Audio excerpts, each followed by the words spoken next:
Et bonjour Bruno Donnet. Bonjour Philippe. Tous les jours Bruno, vous observez ici les temps forts de l'actualité médiatique et ce week-end vous avez été frappé par le courage de cette journaliste russe dont l'image a fait le tour du monde et ça va plus loin. Elle s'appelle Marina Ovsiannikova, elle est journaliste à la télévision russe et le monde entier l'a découverte lundi dernier Philippe parce qu'elle a eu l'audace de faire ça. En plein journal télévisé et sur la première chaîne de télévision d'État, elle a brandi un panneau sur lequel on pouvait lire « Non à la guerre, ne croyez pas à la propagande, on vous ment ici ». Les images de ce spectaculaire acte de défiance ont fait le tour du monde. La journaliste a été arrêtée, interrogée pendant 14 heures, puis libérée, mais elle attend aujourd'hui son procès. Et bien non contente d'avoir effectué ce geste totalement héroïque, Marina Ovsiannikova a décidé d'en assurer tout le week-end le service après-vente sur les télés du monde entier. C'est ainsi que je l'ai aperçue hier soir, racontant à France 2 les coulisses de son action. Jusqu'au dernier moment, je ne croyais pas que j'y arriverais. Je pensais à 90% que mon sacrifice serait inutile et que personne ne me verrait. Mais je l'ai aussi vue à la télévision américaine, sur ABC News. We turn now to the brave Russian journalist Marina Ovsiannikova, giving her first American television interview to ABC News. Ou encore sur CNN. Marina Ovsiannikova, welcome to the program. Добрый вечер. La télé italienne s'est également faite l'écho de sa bravoure. In generale, visto che diciamo sempre che la propaganda la fanno tutte le parti in causa, no? Non pensa?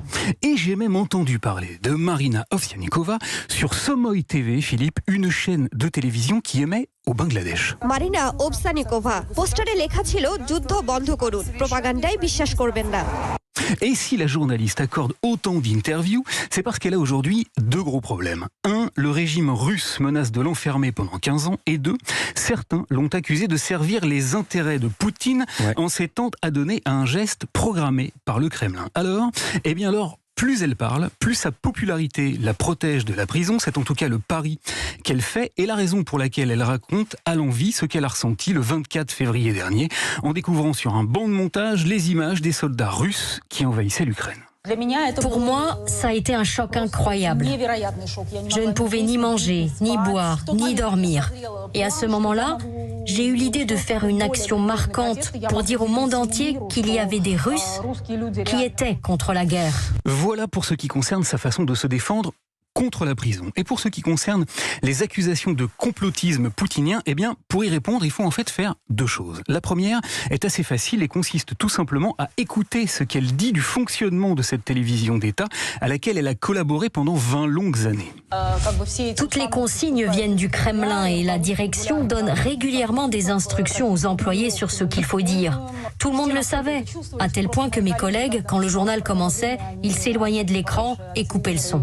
Son dégoût est palpable et laisse assez peu de doute sur sa sincérité. Quant à la deuxième chose, eh bien, elle est un peu plus complexe, mais elle vaut le détour. Figurez-vous, Philippe, qu'il existe encore un média indépendant en Russie. C'est un journal, il s'appelle Novaya Gazeta et il paraît 3 fois par semaine. Et bien dans sa dernière livraison de la semaine dernière, ce journal qui encore une fois est le tout dernier à résister à la propagande de Poutine consacre un long article à Marina Ovsiannikova dans lequel il explique que le JT qu'elle est venue chambouler est le plus regardé de Russie, qu'il est aussi capté jusqu'au fin fond des campagnes les plus reculées et que ce qui s'est déroulé lundi dernier est donc un acte politique majeur absolument sans précédent. Novaya Gazeta, que je me suis donc fait traduire ce week-end, raconte encore que depuis la semaine dernière, de nombreux journalistes de la chaîne gouvernementale ont cessé de travailler en prétextant qu'ils prenaient des vacances. Et le journal conclut en affirmant qu'en dépit de tous les efforts du régime, il existe donc des failles et que Marina Ovsiannikova